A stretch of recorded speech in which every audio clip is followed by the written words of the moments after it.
Ok, bueno, pues para mí es un placer darles la bienvenida a la Universidad Ágora. Mi nombre es Paulina Hernández y el día de hoy es un placer para mí mediar esta importante, esta maravillosa mesa de diálogo que, bueno, tiene el tema de la importancia de la comunicación y la negociación en la política, en la cual nos acompañan tres grandes de estos temas. Así que, bueno, los voy a presentar y les voy a pedir, por favor, que se pongan de pie. Nos acompaña el licenciado Leovigildo González Suárez. Bienvenido. El maestro Francisco Ponce Herrera y el licenciado Jesús Marcha Macías.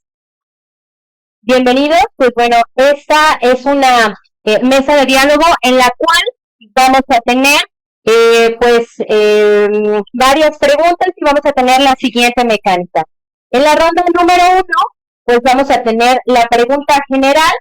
Estas preguntas van a ser dos y los tres participantes nos van a dar su opinión y nos van a dar la respuesta de cada una de las preguntas. Van a tener duración de 3 minutos cada respuesta. En la ronda 2 son preguntas aleatorias y pues cada ponente sacará una pregunta de nuestra tómbola y esta durará también 3 minutos. La pregunta dirigida, esta va obviamente para cada uno de los participantes y cada uno nos va a expresar su opinión y su respuesta con una duración también de 3 minutos. Al final de ello, cada uno nos va a dar su conclusión, que también va a tener una duración de 3 minutos. Y al final, pues vamos a tener la sesión de preguntas y respuestas por parte del público presente y por parte del público en Facebook. Pero enseguida le voy a pedir a cada uno, por favor, que si nos puede, por favor, dar un pequeño, no sé si vayan a tomar el micrófono, y nos puede dar una pequeña semblanza de ustedes. En el orden en el que ustedes gusten y prefieran, por favor. Bueno, mi nombre es Leovigildo González, soy licenciado en periodismo, grado en periodismo. Me he dedicado a hacer periodismo, yo creo que el 55% de mi vida. Tengo 35 años, y bueno, he sido periodista de varios medios de comunicación, La Voz de Michoacán, Cambio de Michoacán, Cuadratín, y ahorita emprendí ya hace 5 años, Sala de Prensa Noticias.com, de la cual soy director y dueño. Y bueno, también he sido reconocido por la ONU en el México Mirada Joven, un concurso que se hizo a nivel nacional, y bueno, pues fui galardonado con ese premio. También estuve en el Expo Fotoperiodismo 2012, en donde unas de mis imágenes fueron consideradas como de las mejores a nivel nacional. Eso más o menos es lo que... Y me he dedicado también a asesorar políticos y a hacer comunicación estratégica. Muchas Hola, buenas tardes. Yo soy Jesús Marcha, soy orgullosamente de la Tierra Caliente de Apatzingán, Michoacán, egresado de la Universidad Latina de América de la licenciatura en Ciencias de la Comunicación, un par de diplomados, comunicación política, comunicación organizacional, ahí mismo en la Universidad Latina. Inicialmente tuve oportunidad de trabajar en el gobierno municipal de Apatzingán a los 5 años de que egresé en la licenciatura. Posteriormente tuve oportunidad de también participar en campañas políticas y no me gustó. Al ratito les platico por qué. De manera que los últimos 20 años de mi vida he estado en medios de comunicación, principalmente en la radio. Recientemente hago televisión con mis compañeros que conforman el búnker político y bastante interesante. gracias. Bueno, mi nombre es Francisco Herrera, para todos Paco Herrera, mejor conocido como Paco Herrera, y bueno, pues gracias a la rectora de la universidad por su atenta invitación. Estuvimos muy en contacto, ¿verdad? Para posible esta charla.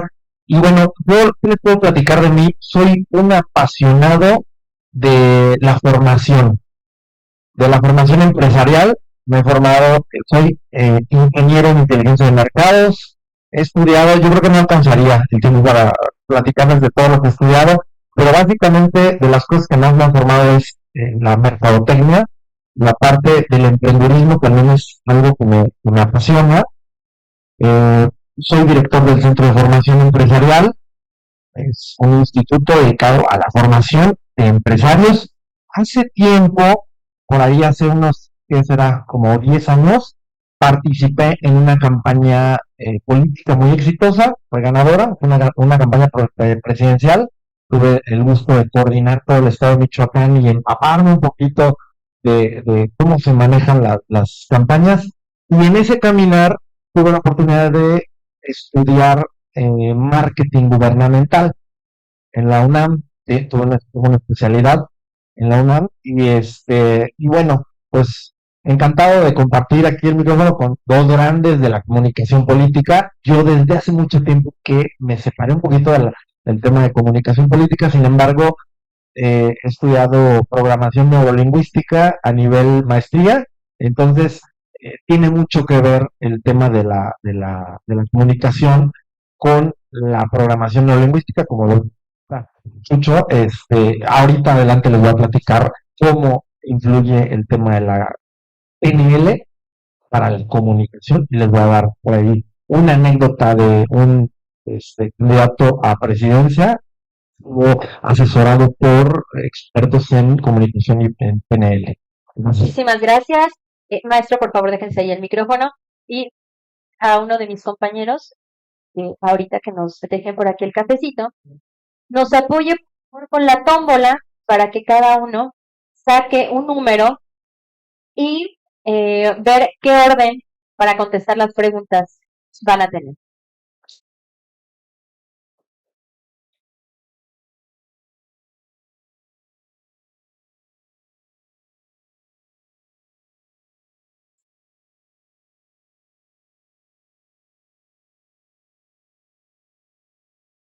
La vida es una tómbola. ¿Qué número le tocó? Ok, 1. El uno. Perfecto. Bueno, pues entonces, muy bien.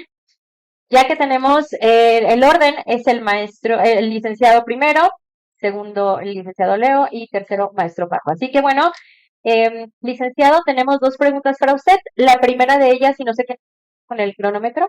Perfecto. Ahí va la primera. ¿Qué importancia tiene la comunicación en la política? Gracias. Yo creo que no solo en la política, es en lo general la comunicación es la base, es el punto de partida. Yo les preguntaría cómo amanecieron hoy, saludaron a su pareja, a su mamá. Es la base. Sin esa primer charla que entablas, al final de cuentas se vuelve una negociación. Creo que es la base y máxima en política, donde no puedes dejar cabos sueltos, donde debes de tener todo, si bien no bajo control, sí bajo ciertos parámetros en los que deben confluir diversos flujos de información, y perdón por la redundancia, por quizá los tecnicismos, pero eh, es la base. Yo creo que tanto en la política como en la vida diaria y en el quehacer de cada uno de los diferentes rubros o sectores, pues es la base, es el punto de partida. Perfecto, muchísimas gracias. Nos vamos con el licenciado Leo Vigildo, por favor. Gracias. La misma pregunta, licenciado. Es comunicación política. ¿Qué importancia tiene la comunicación en la política? A ver, en comunicar hay que saber hacerlo, vaya. Y yo siempre he dicho, porque me ha tocado, bueno, asesorar a algunos personajes de la vida pública, no solamente en Michoacán, y siempre es la pregunta de cómo comunico, cómo llevo un mensaje. Y eso debe de ir de acuerdo a lo que queremos nosotros comunicar. Eso es fundamental. Por ejemplo, todo el tiempo estamos emitiendo mensajes como seres humanos porque tenemos boca, porque tenemos manos. En estos momentos yo muevo la mano y estoy comunicando, hablo y estoy comunicando, me muevo y comunico. Entonces, siempre el ser humano es alguien que comunica constantemente. ¿Cómo adaptarlo a la política? Ahí está la clave. Y yo siempre he dicho que todos los resquicios en la comunicación política, todos los resquicios se llenan. Si tú dejas de comunicar, tú como político o tú como persona, dejas de comunicar, alguien más lo va a hacer. A lo que voy, o sea, puedo poner un ejemplo, ya lo decía Chucho, en el tema específico, por ejemplo, de la pareja. Si tú no tienes comunicación con tu pareja, ese resquicio se va a llenar. Y es lo mismo, o sea, alguien más va a tener esa comunicación que tú no estás dando con tu pareja, que tú no estás teniendo con tu pareja, alguien más lo va a hacer. Lo pongo, es uno de los ejemplos que más comúnmente uso, pero otro es en la comunicación política, si tú no comunicas, alguien más lo va a hacer. Y si lo haces mal, evidentemente, pero a pesar de que estés llenando ese resquicio, evidentemente te puede ir en contra, ¿no? Entonces, la comunicación política sí lleva ciertos parámetros, sí tiene que hacer con ciertas reglas y con cierta estrategia, porque evidentemente hemos visto políticos que, por ejemplo, pongo el ejemplo también del presidente Andrés Manuel López Obrador, todo el tiempo está comunicando, hasta cómo habla está comunicando, cómo se expresa comunica, por ejemplo, si yo hablo un poco fuerte, rápido, estoy comunicando, y él, si lo hace pausado también, entonces, todo ese tipo de cosas son mensajes que nosotros estamos recibiendo y evidentemente estamos comunicando.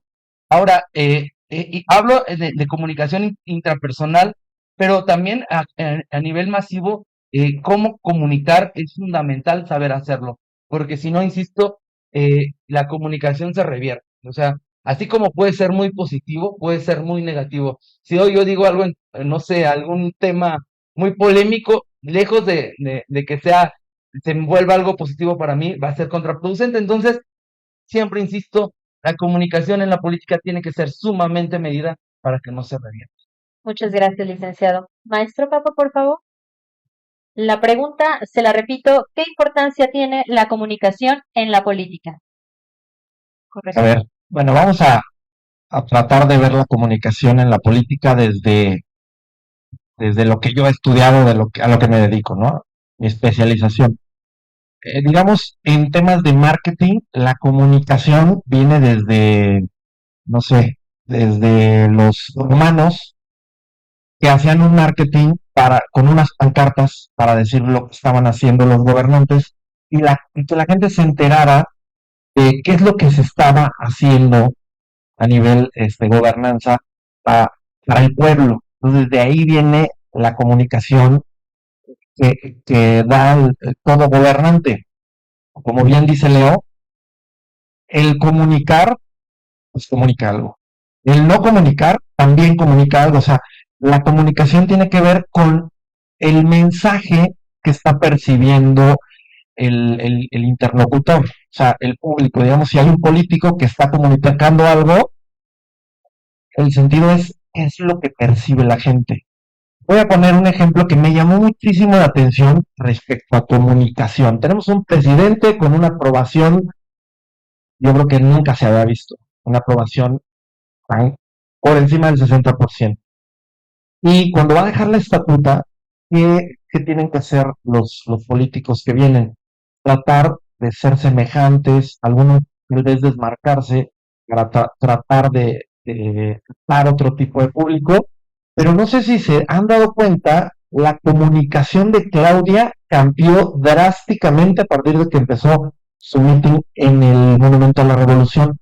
Si yo la veo pausada, tranquila, la señora no es grande, no es tan grande, pero cambió su estilo de comunicación, pero abismalmente, porque ella da ruedas de prensa desde que empezó la campaña y la hace muy fluido, pero ahora si tú la ves con esa dicción tan lenta, es que quiere dar la comunicación de que es similar al tabasqueño, ¿no? Porque hay un tabasqueño que ya lo hace muy similar, ya lo hace natural y también lo hace lento, porque así son. Entonces, esa comunicación es lo que nos llega a nosotros de manera indirecta. Estamos percibiendo que todos o la mayoría se quieren parecer pues, al jefe que tiene tanta aprobación, ¿no? Entonces, definitivamente, pues es importantísima la comunicación y tiene mucho que ver con la comunicación verbal y no verbal. Por ejemplo, que te platico es pues, verbal, pero ahí va marcando sus pausas y la dicción, o sea, se asemeja mucho, porque esa comunicación, la que está lanzando es, pues, que yo me parezco al presidente, ¿no? Muchas gracias. Gracias. La segunda pregunta, que estaba igual dirigida a todos, licenciado, ¿Cuáles son los 3 errores graves que percibes en un político al comunicarse? Híjole, yo creo que podría hablar más de 3, pero el primero es no escuchar. No escuchar a tu equipo y ojo, no escuchar la realidad, porque luego los políticos quieren escuchar lo que ellos necesitan para satisfacer o alimentar su ego, pero creo que el primer error es no escuchar.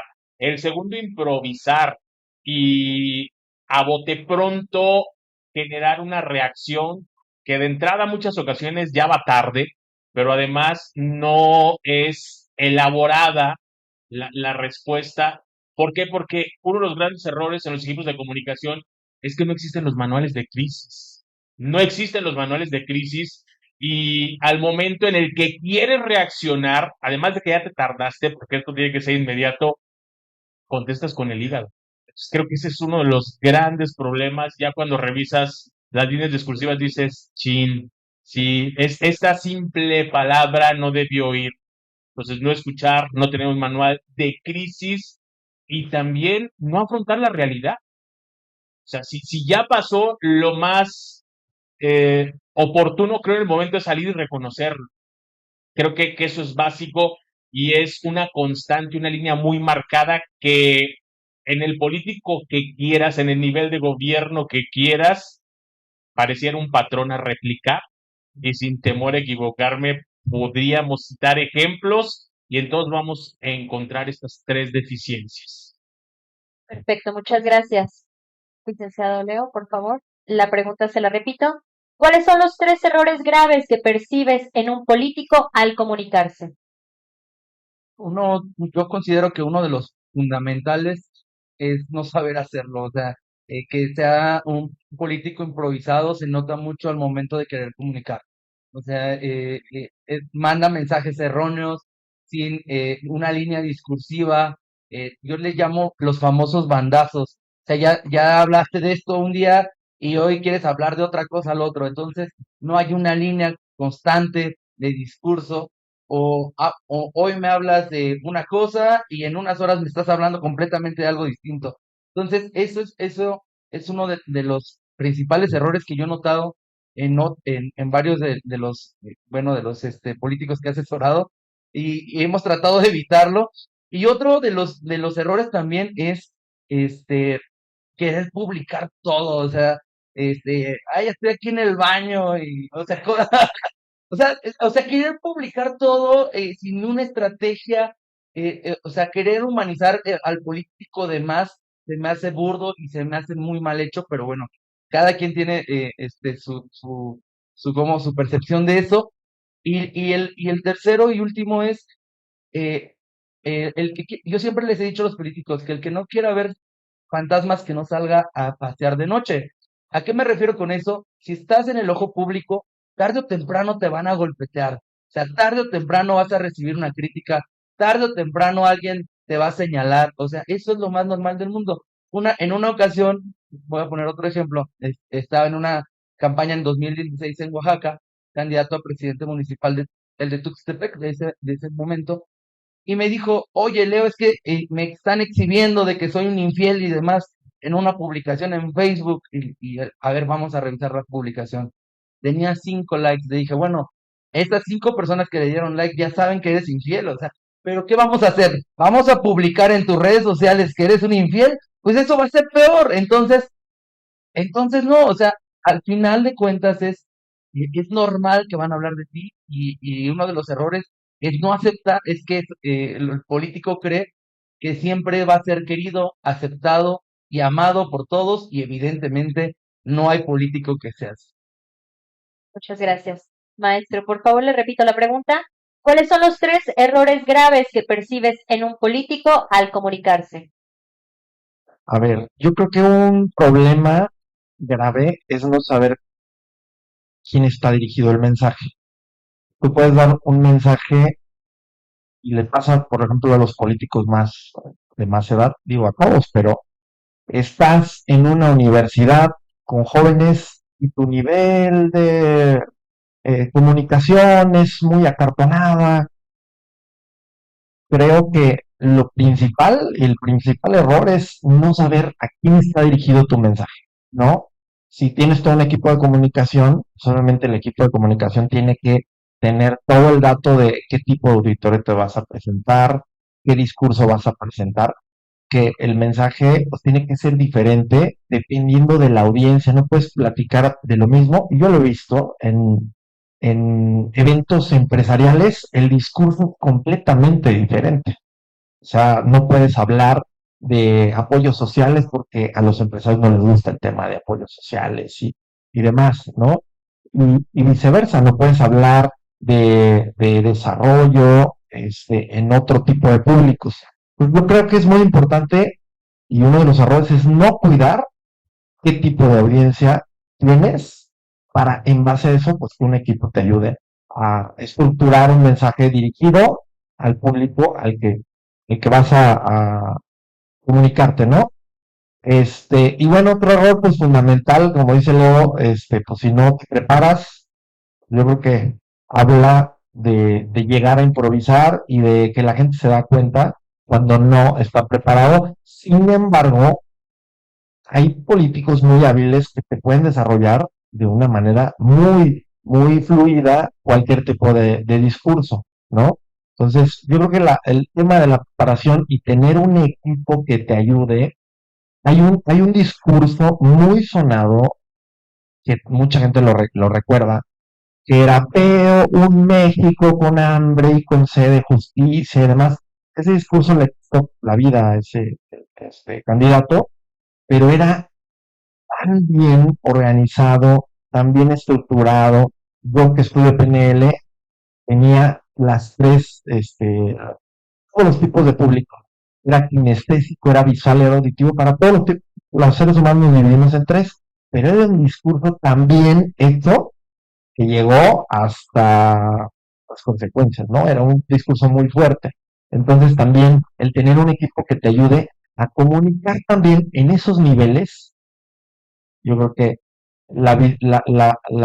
lo contrario sería pues, no tener un equipo que te ayude a estructurar tu discurso a todo tipo de audiencia. Esos serían, a mí, algunos de los errores. Perfecto, muchísimas gracias. Bueno, vamos a pasar a nuestra segunda etapa. Estas son preguntas aleatorias y pues bueno, enseguida nos van a apoyar, por favor, sacando de la tómbola una pregunta a la cual van a responder en el orden en el que tenemos el papelito anterior, que sería el licenciado Jesús en primer lugar, el licenciado Leo en segundo y el maestro Paco en tercero. Muchas gracias. Listo. Vamos a leer la pregunta. La pregunta, ¿qué errores en negociación y comunicación asertiva percibes en el gobierno? Híjole, para empezar en cuál, ¿no? Pero hablemos de generalidades para no herir susceptibilidades. En lo general, regreso al tema que planteaba anteriormente.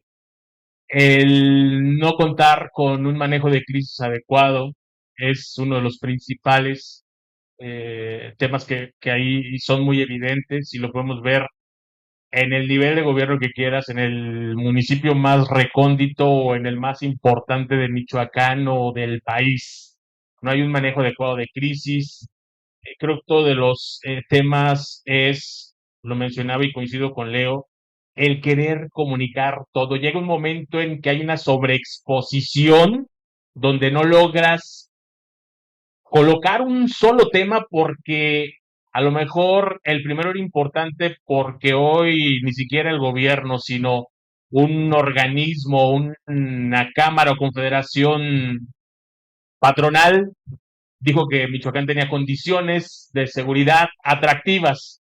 Híjole, pero ¿qué crees? No tenías un manual de crisis y horas después o 3 doritos después se te cae. Nada que ver con lo que pasó hoy, mera especulación. No relacione nada. Mera coincidencia, si hoy hay algo sobre el tema, ¿no? Entonces creo que esos son los errores más constantes, no estar preparado y además cuando quieres reaccionar, pues ya abriste otros 3 frentes, porque dices, no, pues es que don fulanito nunca quiso esto, nunca, a ver, no estamos admitiendo que nos equivocamos o que quizá pues tapaba nuestras manos. Y voy a un tema también reciente, tercera onda de calor, y los famosos otros datos, la discordia entre una autoridad municipal y una autoridad estatal, que dice, es que sí tenemos defunciones por calor, y la autoridad estatal dice, no, yo no tengo ninguna acta de defunción por golpe de calor. Pues sí, señor secretario, tampoco tenemos ni una sola de un muerto de SIDA, ni de un muerto de cáncer, ni de un muerto de COVID, pero sí de las causas que generan el padecer estas enfermedades. Y si no son capaces de admitir un tema que tú no controlas, porque el calor tú no lo controlas, pues no es muy difícil de suponer cómo lo que sí controlas tampoco lo sabes comunicar. Perfecto. Muchas gracias, licenciado Preston. La pregunta número 2, ¿cómo visualizas a los partidos políticos para el 2024? Me dejaron una muy buena y muy fácil de contestar. Fíjense que los partidos políticos en general están sufriendo una crisis de identidad y otra ideológica que finalmente tienen que ver ambas, son mutuas. Desafortunadamente en este país, creo y considero que después del 2018 vivimos una polarización política muy marcada y tan marcada que no requerimos de tantos partidos políticos porque ya vimos que nada más es de dos, o sea, finalmente ya se han perdido aquella forma ideológica que formó a los partidos políticos en su momento, ya se perdió la formación ideológica del PRI, era una forma muy de altura hacer política con el PRI, el PAN era un partido de élites, de familias muy marcadas, hoy ya no es ese partido de élites ni de familias, y era también un partido que tenía ideología hasta incluso de derecha muy marcada, católicos, pro vida y demás. Hoy ya no hay esa ruta muy marcada de la derecha en Acción Nacional. ¿Por qué? Porque inició coalición con el Partido Revolucionario, Partido de la Revolución Democrática, que es de izquierda, que es pro aborto, que es pro LGBT y demás. O sea, no hay una forma ideológica, al menos en ese bloque yo no la veo. Entonces, ¿qué va a pasar en el 2024?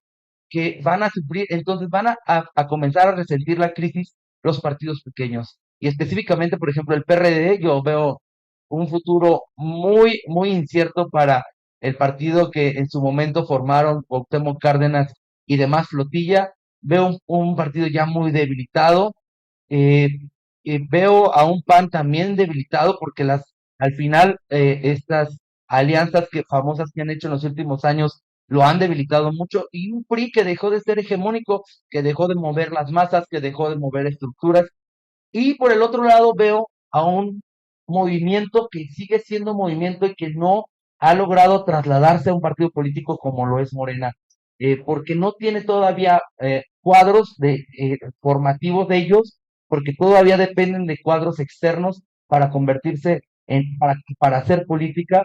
Y veo allí dos partidos satélites, que es el PT y el Partido Verde, que van a seguir succionando lo que puedan de Morena, puestos, y evidentemente ahí su registro intacto para ellos seguir sobreviviendo y seguir haciendo política como lo han hecho en los últimos años. Pero en general, yo lo veo en general una crisis en todos los partidos, insisto, una crisis ideológica y de identidad.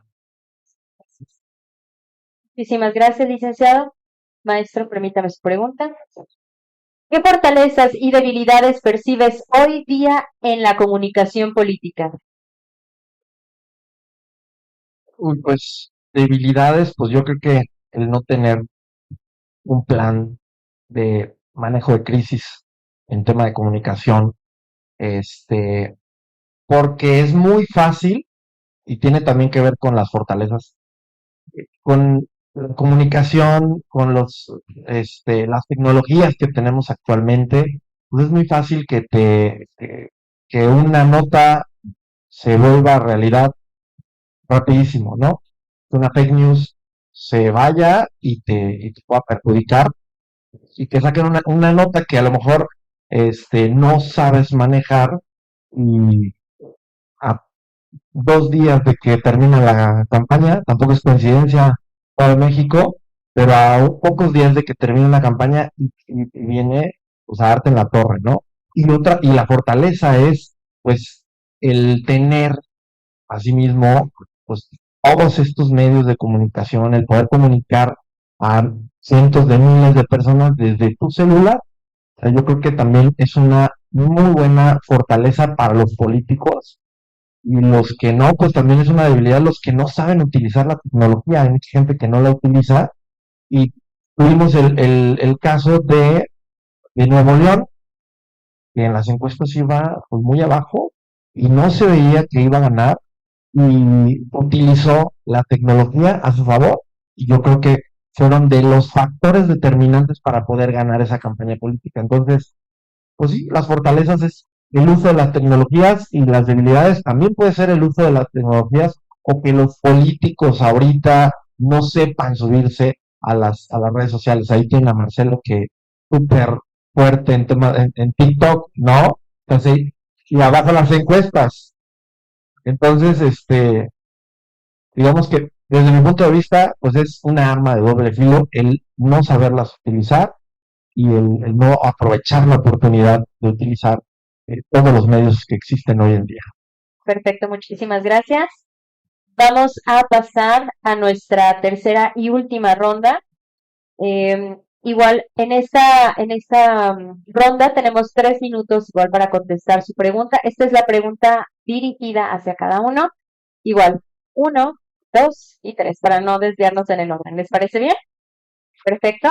Licenciado Jesús Marcha, ¿has vivido algún tipo de violencia en el ejercicio de tu profesión?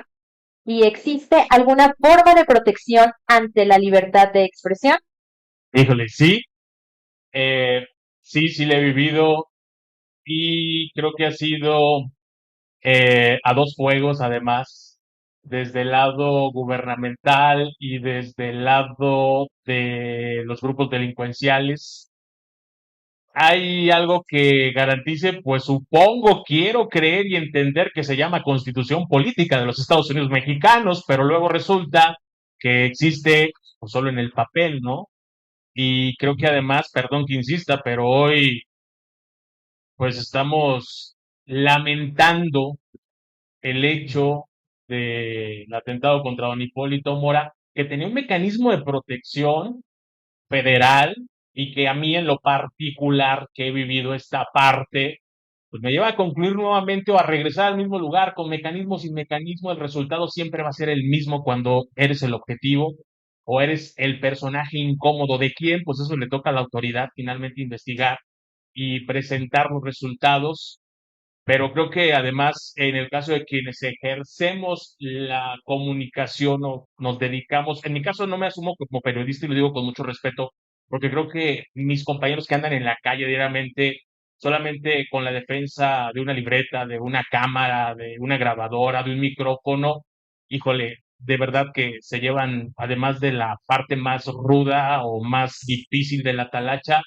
es muy distinta a quien en mi caso no me asumo como reportero porque no hago esa actividad. Yo solo conduzco noticieros, trato de hilar las historias, de empaparme de los contenidos, pero respeto mucho la labor de mis compañeros y pese a ello también estamos bajo fuego, aunque estamos aislados y que quizá no estamos en el campo de batalla, finalmente estamos en esa gran vitrina que nos lleva a estar además en medio, a dos fuegos.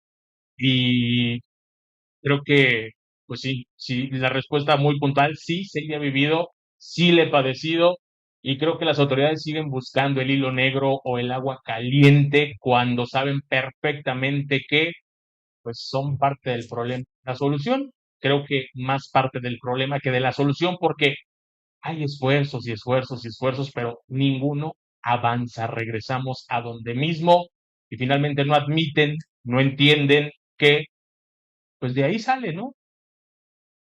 Son dos situaciones complejas, pero cada una con sus particularidades. Los grupos delincuenciales no amenazan, las autoridades sí. Esa sería mi conclusión Muchas de esta gracias. pregunta. Gracias. Licenciado Leo, ¿las amenazas en los periodistas son comunes en la política? ¿Y existe alguna forma de protección ante la libertad de expresión?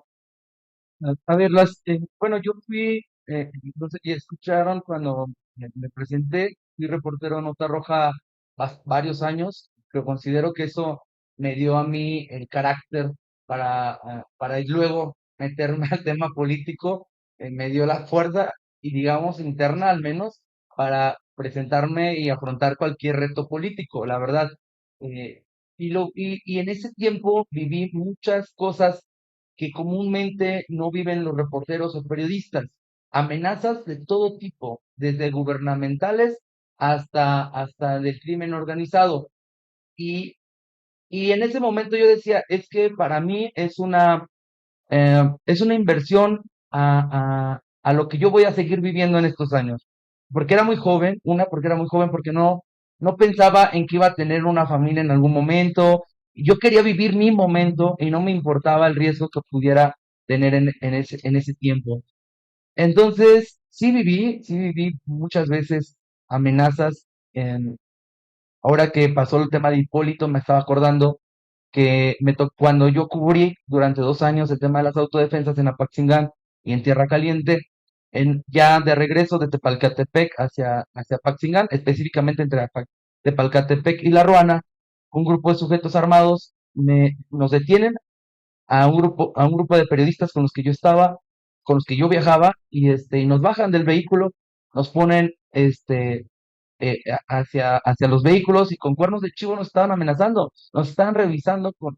Entonces, ese tipo de cosas desafortunadamente son muy comunes en el periodismo. ¿Y qué iba a hacer?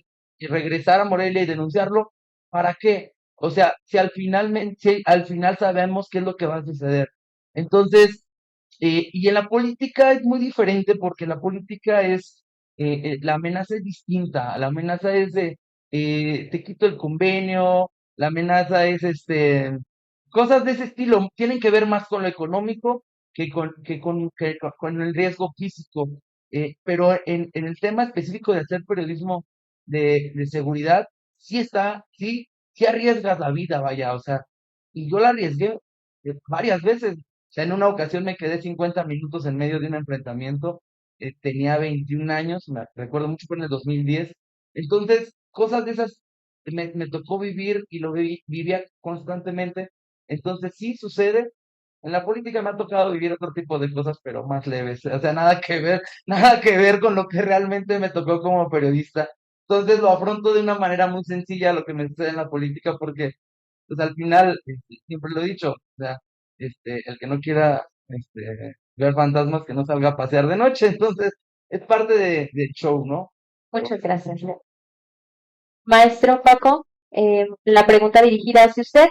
¿Qué efectos tiene el sector empresarial en la administración pública y la política y qué cambiarías? Ándale. A ver, vamos a desgajar la pregunta. Vamos a estructurar. ¿Qué efectos tiene el... ¿Qué efectos tiene el sector empresarial en la administración pública y la política y qué cambiarías? Híjole, digo, a nivel experiencia, a nivel personal, lo he visto en otro estado, no aquí, con otros gobiernos, pero yo he visto empresas derrumbarse gracias a ser proveedores del gobierno.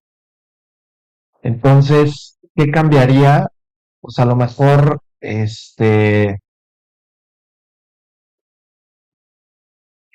tema de los pagos, el tema de los proveedores, o sea, yo no sé en qué dependa, pero bueno, obviamente tiene que ver con la administración que tienen los gobiernos, ¿no? Los sobreprecios que manejan. Pero voy a sonar a López Obrador, pero creo que tiene que ver con la corrupción que existe en la administración pública. No tengo la solución, porque creo que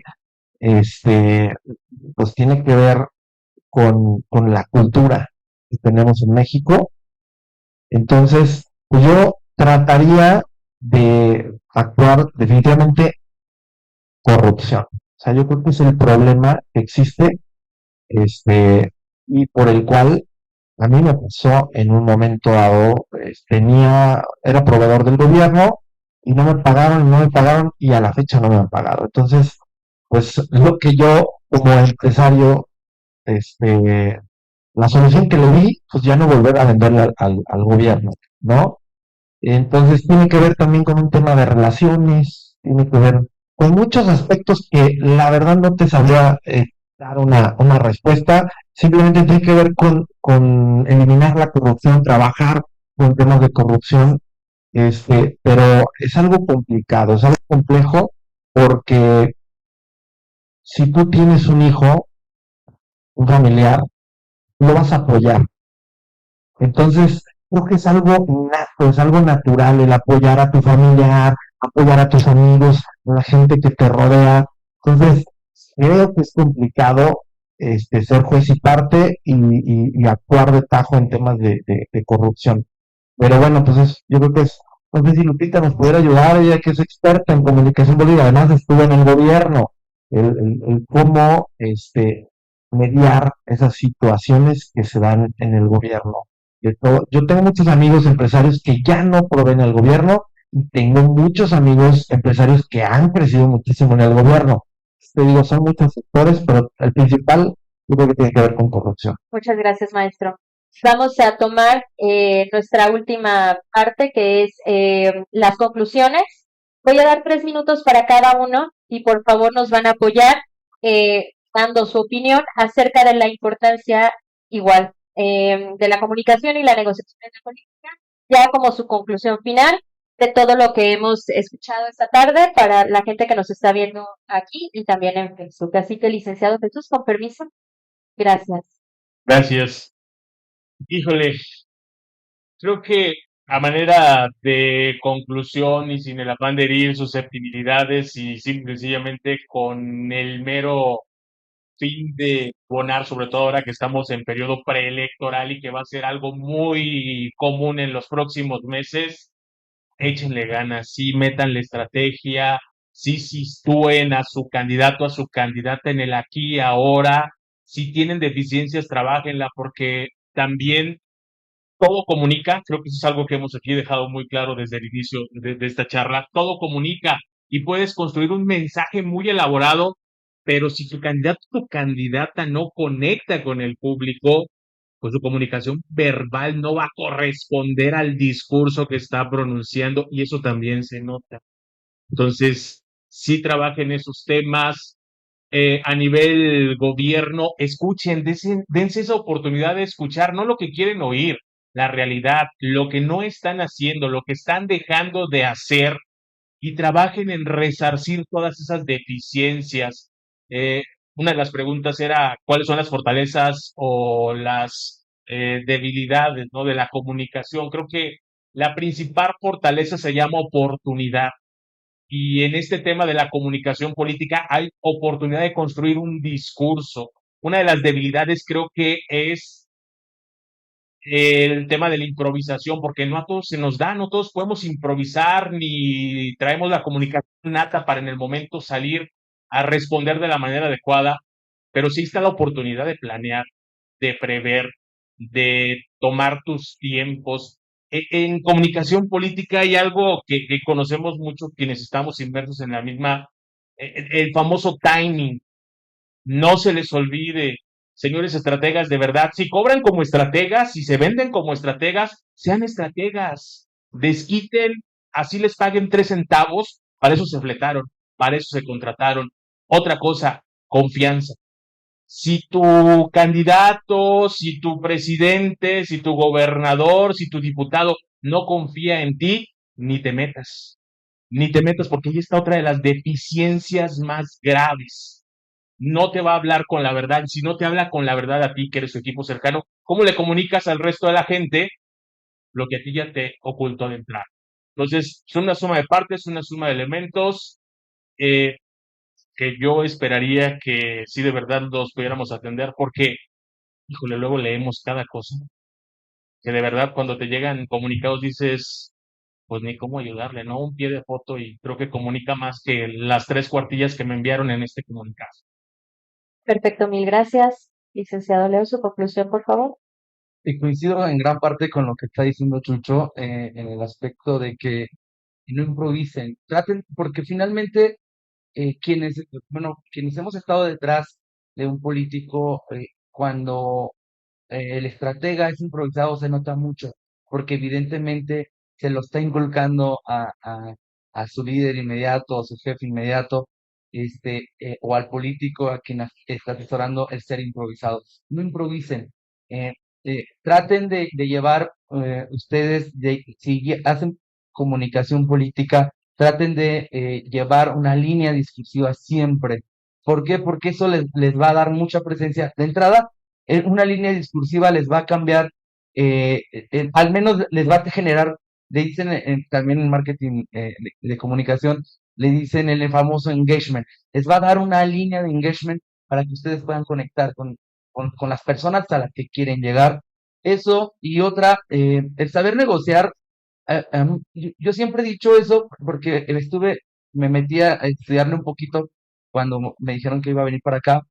Negociar a veces nunca al momento de que ustedes vayan a negociar, porque a veces no solamente se negocia con dinero, a veces se negocia hasta con nosotros mismos. O sea, me refiero a, si ustedes van a negociar hasta, no sé, el horario de salida, háganlo bien, y respétense, o sea, respétense. ¿Cómo es respetarse? Yo no me voy un día me dijeron, es que eres un mamón, Leo. Y yo, ¿por qué soy un mamón? ¿Porque no voy a ir por los refrescos? Oye, perdón. O sea, en verdad, o sea, uno de los consejos que siempre doy es, yo fui contratado para hacer comunicación y eso es lo que estoy haciendo y punto. Y perdón, pero de entrada, o sea, me refiero al tema de negociar. Respétense al momento de que vayan a hacer ese tipo de cosas, porque en la política es muy común. Y a veces terminamos haciendo una cosa, te contratan para negociar o contratan para hacer comunicación y terminas cargando la maleta. Y eso también es algo que a mí en su momento, cuando lo llegué a hacer, me nefasteaba. Uno, porque no fui contratado para eso. Y dos, porque evidentemente me estaban denigrando. O sea, iba en contra de mi formación, ¿no? Pero bueno, insisto, me dijeron que era un mamón y lo acepto. Sí, sí, sí, respetarme. Es decir, que soy un mamón, bienvenido sea, ¿no? En verdad, o sea, hay que darse uno el lugar que se merece, porque si están aquí en una universidad, porque si están estudiando, es porque no van a llegar allá a llevar tortas. Si ustedes son especialistas, es porque ustedes saben y demás. Entonces, pues no vayan a la universidad y sigan llevando lonches y así, ¿no? Ese es uno de los consejos y demás. Gracias, licenciado. Maestro, su conclusión, por favor. Bueno, pues para mí el tema de la negociación yo creo que es básico y tiene que ver con la formación que tienen los políticos y que después de ser políticos pues se transforma en un tema de administración pública, ¿no? O sea, yo lo he visto como hay gente que sabe negociar y puede negociar que no se cierran carreteras. O sea, el tener la habilidad de poder conectar con la persona y de poder negociar, eso te abre las puertas. Ni siquiera, como bien lo dice León, no tiene que ver con dinero. A veces tiene que ver con sensibilidad, con tomar en cuenta a la persona, con escuchar y el tener esa habilidad de poder este, llegar a un resultado que sea benéfico para ambas partes. La negociación, cuando es exitosa, es cuando las dos partes salen conformes. Porque si negocias con una persona que te orilla, te vas a quedar inconforme, vas a estar, en algún momento vuelve a tronar ese tema de negociación. Ahora, hay diferentes tipos de negociaciones. Me acuerdo que estábamos en un diplomado hace mucho tiempo, antes de que Donald Trump fuera precandidato. Se vislumbraba como muy lejano y me acuerdo muy bien que uno de mis maestros decía, el que ha leído el toque de Midas, está hablando de antes de ser candidato, o sea, todavía no era ni precandidato, él quería levantar la mano. y todo el mundo lo veíamos como una cuestión de risa.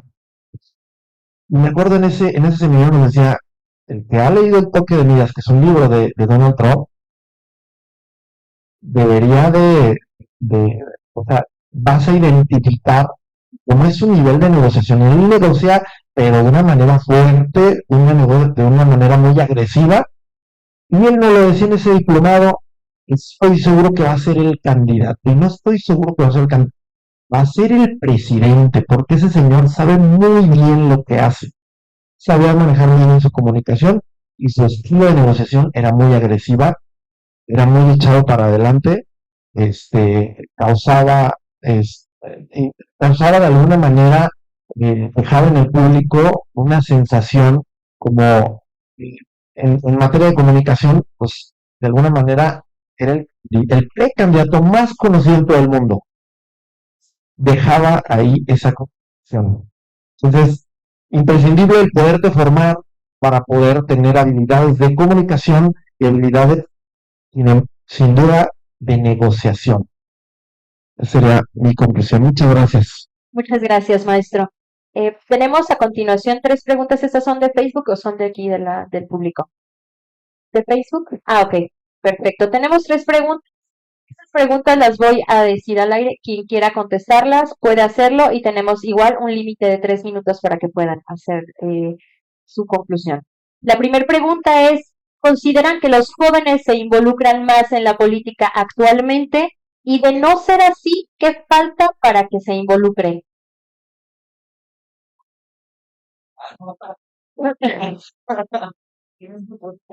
Oye, vamos a ver, ¿no?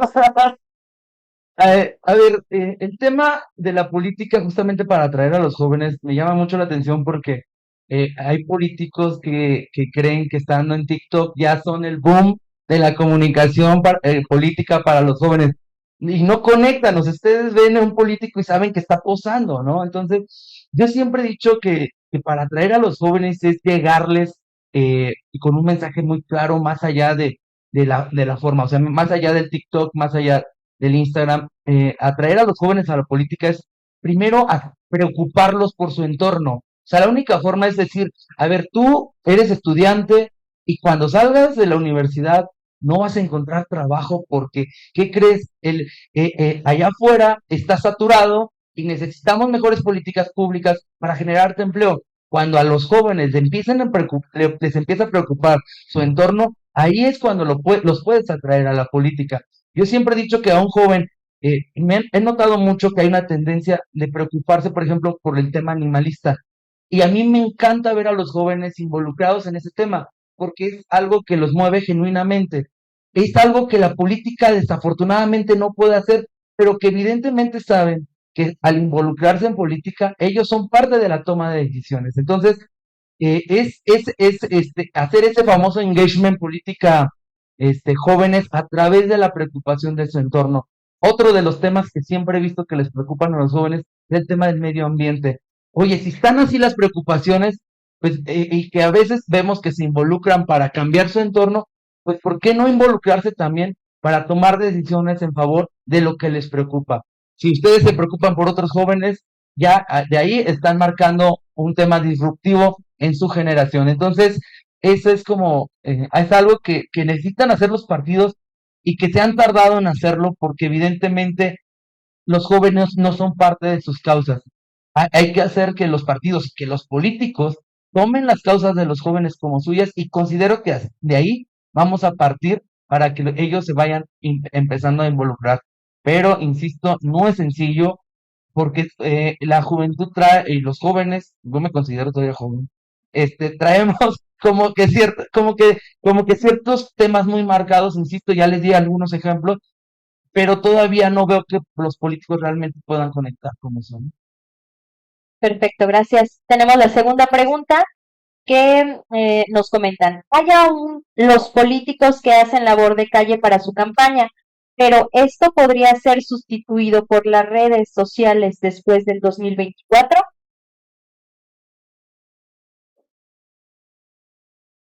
Hay aún políticos que hacen labor en la calle, sí, son de temporada, son como Julio Regalado. cada campaña ya sabemos que ahí van a estar, pero solo de temporada, ¿no? Durante el periodo electoral. ¿Van a ser sustituidos por las redes? No, yo creo que no, difícilmente. Y creo que ahí es otra de las cosas donde te aplica la coherencia. Si durante todo el periodo preelectoral, que fueron los 3 años antes, nunca te vimos en las redes y de la nada comienzas a ser simpático, y no quiero decir que Marcelo Ebrard no lo sea, y ahora está en TikTok a toda hora y con cualquier chiste o casualidad, pero antes no lo eras. Y quizá tu misma responsabilidad como canciller, pues no te daba para hacer ese engagement con el auditorio al cual hoy buscas llegar.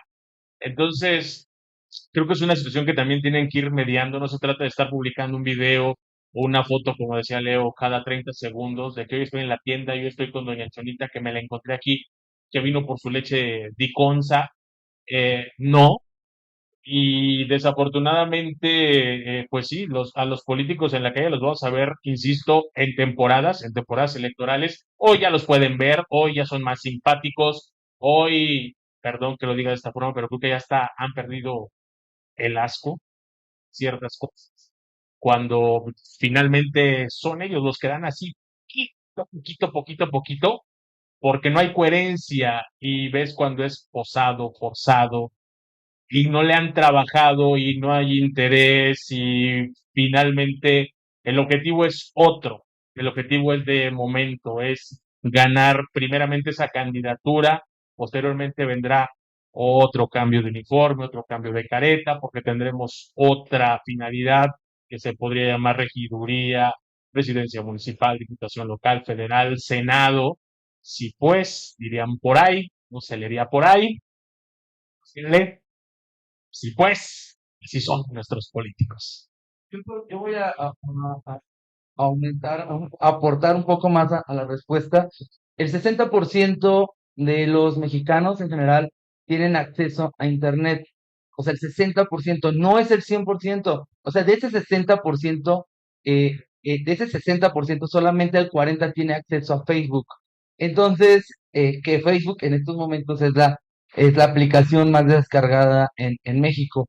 Pero no, sí, eso no, el hecho, yo siempre he dicho que un like nunca es un voto, o sea, no es lo mismo y no se sustituye, porque si no, pues tendríamos políticos muy bien votados, ¿no? Entonces no, nunca va a sustituir las redes las redes a la calle, jamás se van a sustituir, porque evidentemente siempre van de la mano.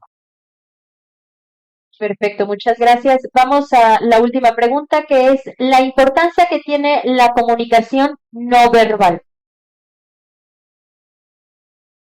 Bueno, pues nada más es el 80%, más del 80% la comunicación no verbal.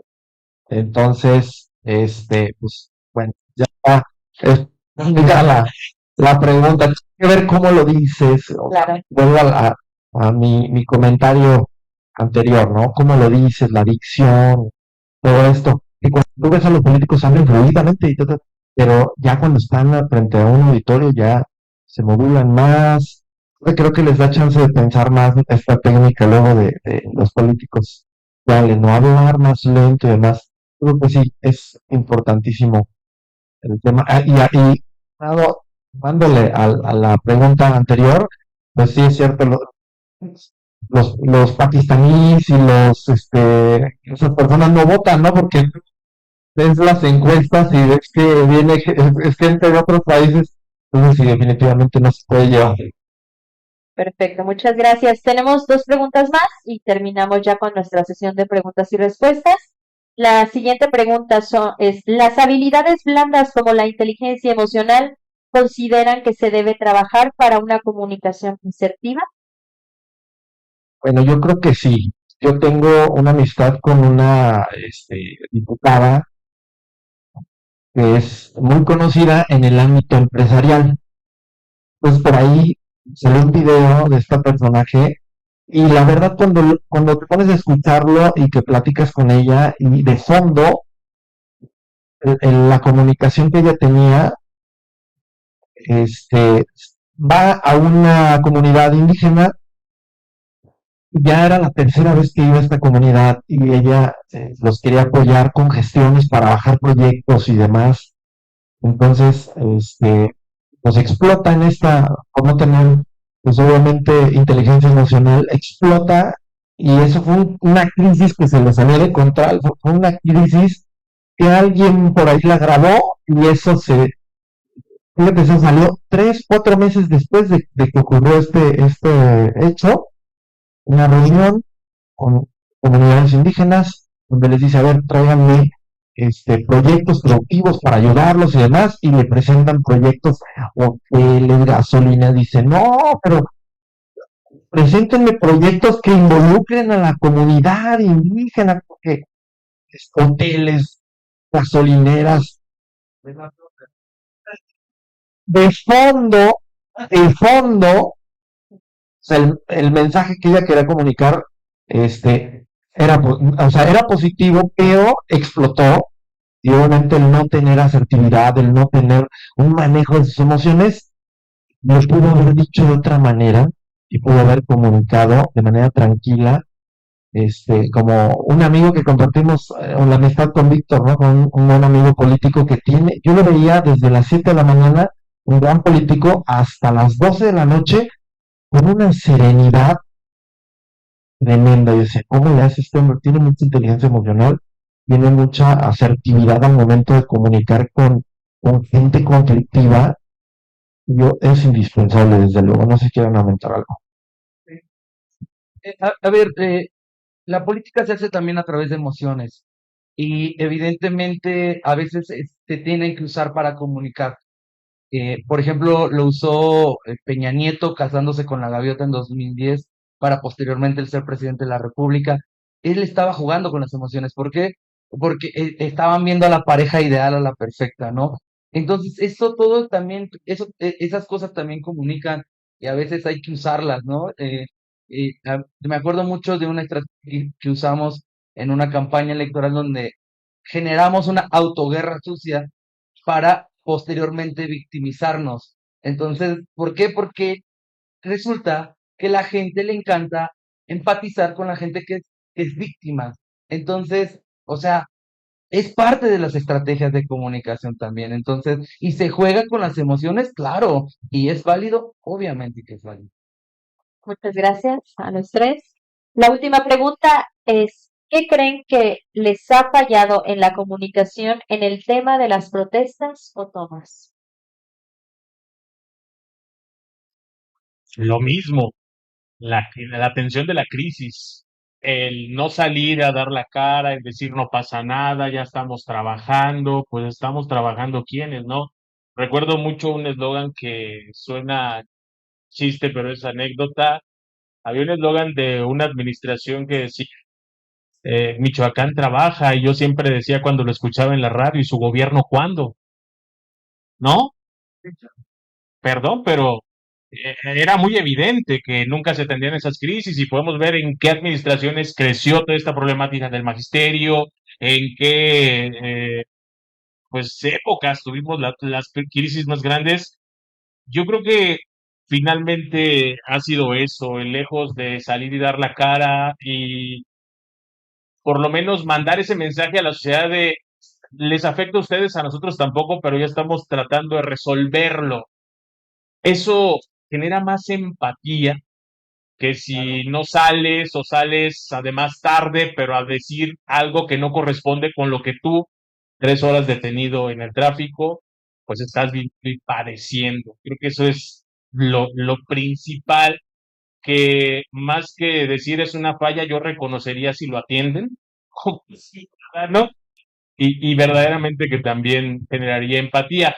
Del otro lado es lo mismo, porque ya la sociedad estamos hartos, pues por lo mismo, porque cualquiera puede venir y cerrar la calle, menos tú y yo, porque a nosotros sí nos van a quitar, ¿no? En cuestión de segundos, pero a los otros no, porque finalmente son un botín político, que algún día los vamos a ocupar. Ahí déjenlos que hagan su relajito, ¿no? Perfecto, pues. Nada más agrego, Sí, tiene maestro. mucho que ver con el tipo de político, el cierre de calles, las manifestaciones, con la formación, con la escucha, con la comunicación y con la negociación. En mi experiencia en el En 5 años nunca nos cerraron la delegación. Y salimos al mes, el nuevo delegado ya cierre de la delegación. Y creo que le cerraron, o sea, indeterminadamente durante todo el año. Hablaba mucho, tuve la oportunidad de conocerlo, y hablaba mucho de su temperamento y de ser muy franco en su comunicación. A veces vale la pena ser un poco más calmado, escuchar, y a veces no se resuelve nada. Simplemente es escuchar a las personas, darte ese tiempo de poder saber qué te duele y empatizar, simplemente. ¿Quieres agregar algo, licenciado? Bueno, pues estamos viendo que no hay forma de hacer contención en una toma. Una, porque evidentemente están afectando, va a haber cientos de automovilistas mentando madres, entonces evidentemente no hay forma de contención. Una, y la segunda es, no sé, por eso no soy político, porque yo sí soy de mandarles a toletazos. O sea, negociamos, y si no llegamos a un acuerdo, oye, pues ¿para qué les pago a los polis, no? O sea, pero por eso no soy político, porque sí, aquí no nos andamos con medias tintas, ¿no? Perfecto, pues muchísimas gracias. Pues bueno, muchísimas gracias a los tres por esta charla tan amena que tuvimos, a todos los acompañantes que estuvieron aquí presentes y también a la gente que nos ve a través de redes sociales. Muchísimas gracias. Recuerden que la Universidad Ágora tiene modalidades híbridas y virtuales. Los docentes son nacionales e internacionales y contamos con maestrías en ciencias forenses e investigación criminal, ciencia política y administración pública, derecho familiar y derechos humanos, mediación y programación neurolingüística, derecho laboral y seguridad social, derecho fiscal y contabilidad administrativa. También contamos con doctorados en ciencias penales y política criminal, educación y derecho magisterial, doctorado en derecho constitucional y defensa internacional de los derechos humanos. Las inscripciones están abiertas para todos ustedes, así que muchísimas gracias, bienvenidos y gracias de nuevo. Vamos a entregar conocimientos. Enseguida pasa la rectora. Mil gracias.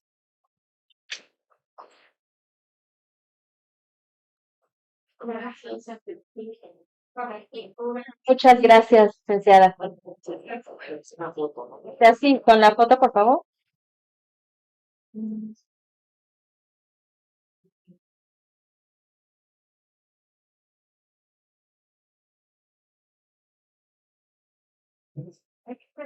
Muchas gracias a todos. Lisa, doctora, ¿gusta decir algunas palabras, por favor? Dame un segundo, doctor. No, agradecerles la presencia, la participación. Creo que a veces no se le da siempre están cubriendo notas, ya sea en radio, en tele o en participaciones, en de alguna forma de comunicación en red social o programa, pero a veces no los escuchamos, ¿no? Y también es bien importante conocer las necesidades sociales, qué quiere la gente y qué les falla desde los expertos en comunicación asertiva, en periodismo, en sectores empresariales. Son perfiles distintos que han hecho trabajos distintos, pero a la vez al final llega a lo mismo que es la comunicación asertiva y los jóvenes involucrarse de verdad.